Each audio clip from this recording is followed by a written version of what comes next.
You have been told, in many quiet and not so quiet ways, that strength means silence, that to feel deeply is to be fragile, that to be moved, shaken, or overwhelmed is a kind of failure. But pause for a moment. Breathe. There is a deeper truth beneath all of this noise, a quieter truth, a stronger one.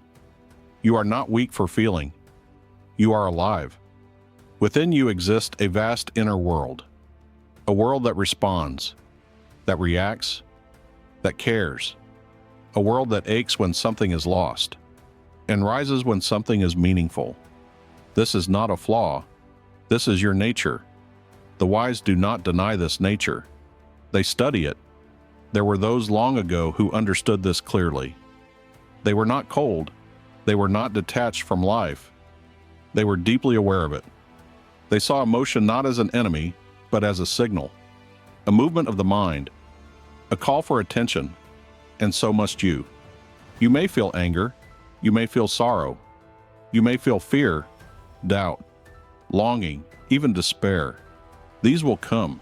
They always come. But your strength is not measured by how little you feel. It is measured by how you respond to what you feel. There is a difference.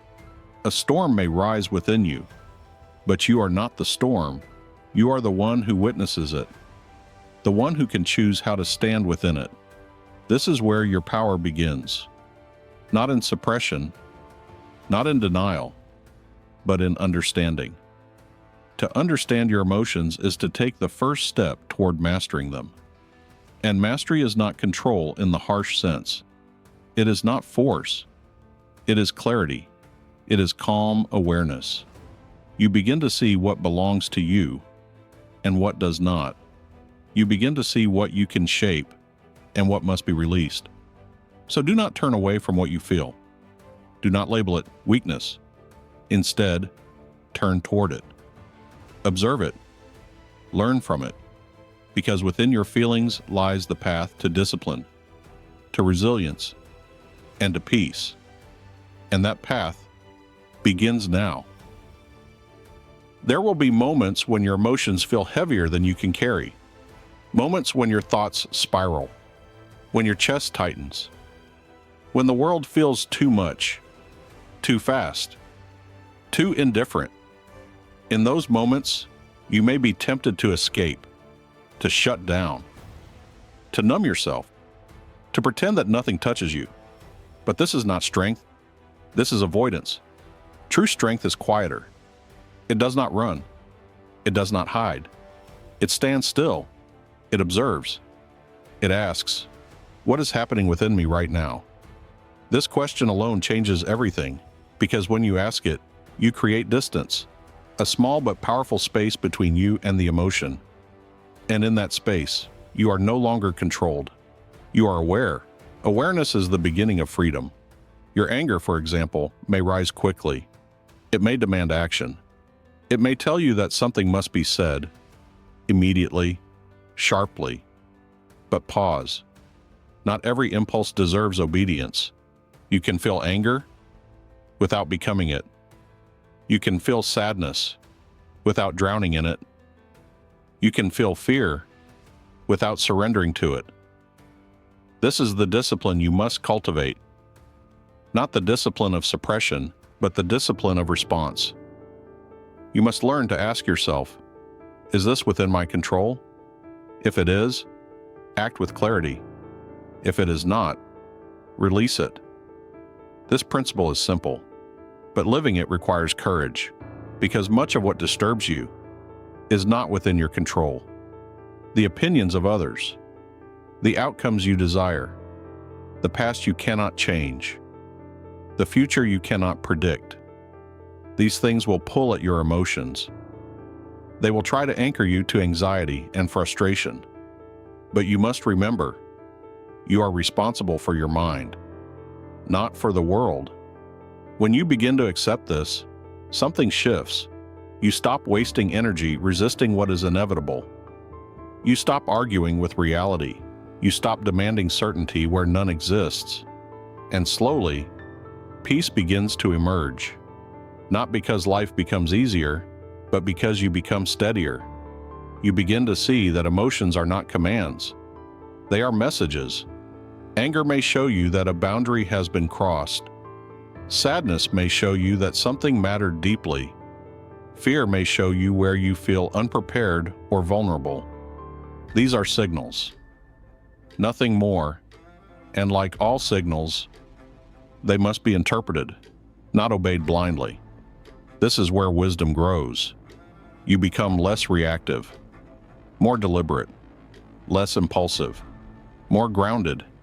And this does not make you cold.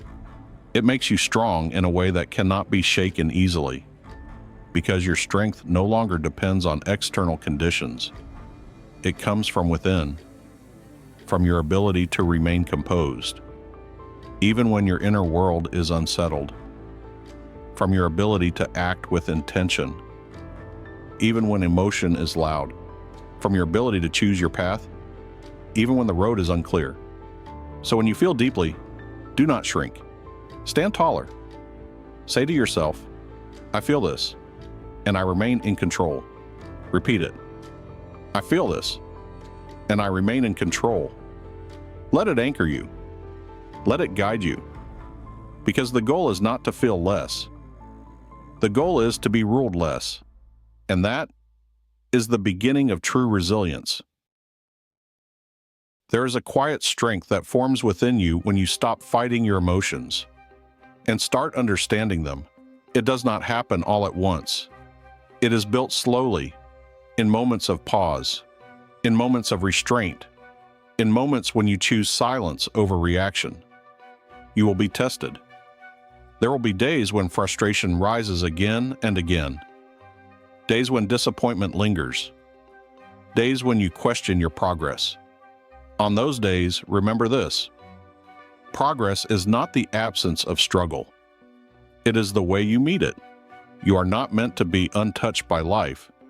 You are meant to be shaped by it, without being broken by it. This is where endurance becomes your ally. Endurance is not dramatic. It is not loud. It does not seek recognition. It is steady. It is patient. It is unwavering. When pain enters your life, it often brings with it a story, a narrative that says, this should not be happening, or this is too much, or I cannot bear this. But look closer. Is the pain itself unbearable, or is it your resistance to it? When you resist what already exists, you create a second layer of suffering, one that is heavier than the first.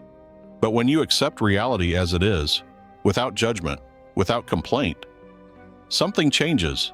The pain may remain, but the struggle against it fades. And in that space, you find strength. You begin to see that you can endure more than you once believed, that your mind, when disciplined, can remain calm even in difficulty, that your spirit, when grounded, does not collapse under pressure. This is not about becoming indifferent. It is about becoming stable. You still care, you still feel, but you are no longer at the mercy of every emotional wave. Instead, you become like the shore. The waves may crash. They may rise and fall endlessly, but the shore remains. This is who you are becoming. Someone who does not react to every disturbance. Someone who does not speak every thought. Someone who does not act on every impulse. There is power in restraint. There is power in silence. There is power in choosing not to be controlled. You may feel the urge to explain yourself, to defend yourself, to prove something to others. But ask yourself, is this necessary? Often it is not. Often, your peace is more valuable than your response.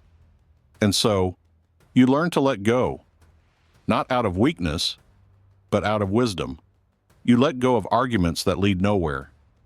You let go of expectations that bind you. You let go of the need to control what cannot be controlled. This is not loss. This is liberation. And in that liberation, your emotional world becomes clearer.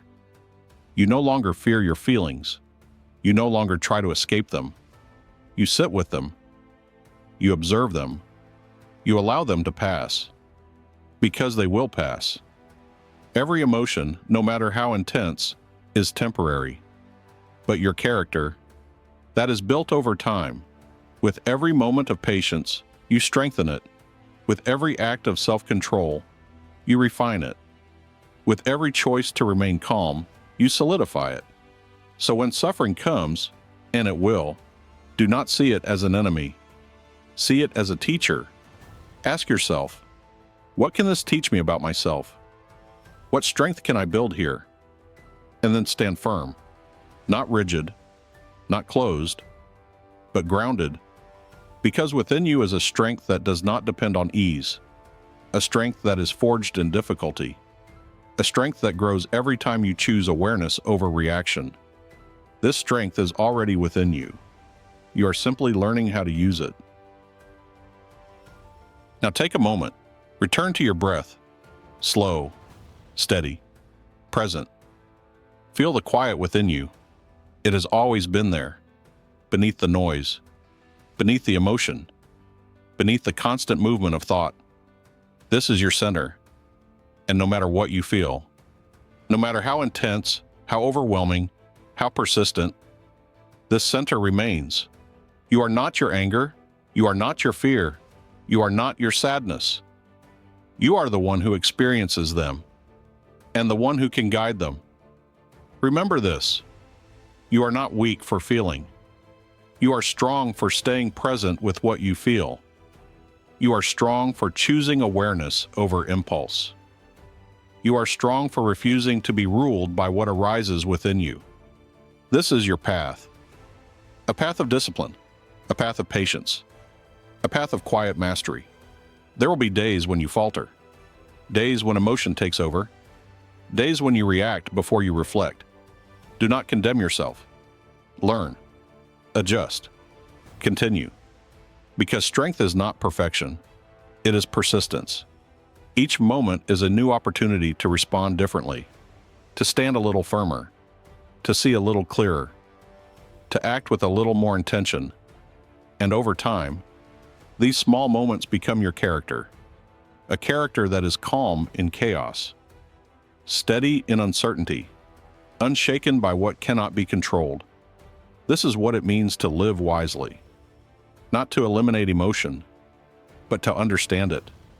Not to suppress feeling, but to guide it. Not to harden yourself, but to strengthen your awareness. So walk forward with this understanding. When emotion rises, do not fear it. When difficulty appears, do not resist it. Meet it with clarity. Meet it with patience. Meet it with strength. And remind yourself again and again, I feel deeply, and I remain in control. Let this be your anchor. Let this be your practice. Let this be your power.